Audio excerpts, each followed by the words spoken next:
ജോലി കിട്ടും, മര്യാദയ്ക്ക് നിസ്കരിച്ചാൽ റിസ്ക് കിട്ടും. ഹാഫിളത്തുൻ ലിസ്സുഹ, ആരോഗ്യത്തിന് അല്ലാഹു സംരക്ഷണം നൽകും നിസ്കരിക്കുമ്പോൾ. ദാഫിഅത്തുൻ ലിൽ അദാ, പ്രയാസങ്ങളെ അത് തട്ടിമാറ്റും. മത്റദത്തുൻ ലിൽ അദ്വാ, രോഗങ്ങളെ അത് അകറ്റി നിർത്തും. മുഖ്വിയത്തുൻ ലിൽ ഖൽബി, ഹൃദയത്തിന് ശക്തി നൽകും.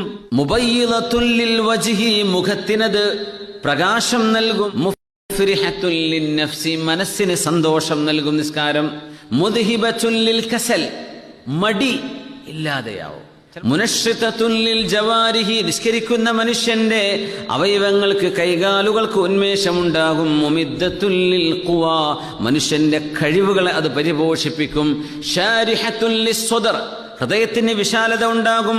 മുഗദ്ദിയത്തുൻ ലിർറൂഹി, അത് ആത്മാവിന് പോഷണം നൽകും. മുനവ്വിറത്തുൻ ലിൽ ഖൽബ്, ഹൃദയത്തിന് വെളിച്ചം നൽകും. ഹാഫിളത്തുൻ ലിന്നിഅമ, അല്ലാഹു നൽകുന്ന അനുഗ്രഹങ്ങളെ അത് നിലനിർത്തിത്തരും.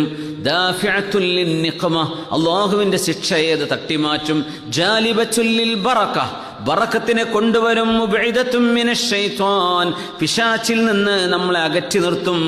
മുഖർരിബത്തുൻ മിനർ റഹ്മാൻ, അല്ലാഹുവിലേക്ക് നമ്മൾ അടുപ്പിക്കുകയും ചെയ്യും. അതാണ് നിസ്കാരം. അത്രത്തോളം നിസ്കാരത്തിന്റെ മഹത്വമുണ്ടെന്ന് ഒരുപക്ഷെ നമ്മൾ ചിന്തിച്ചു കാണില്ല.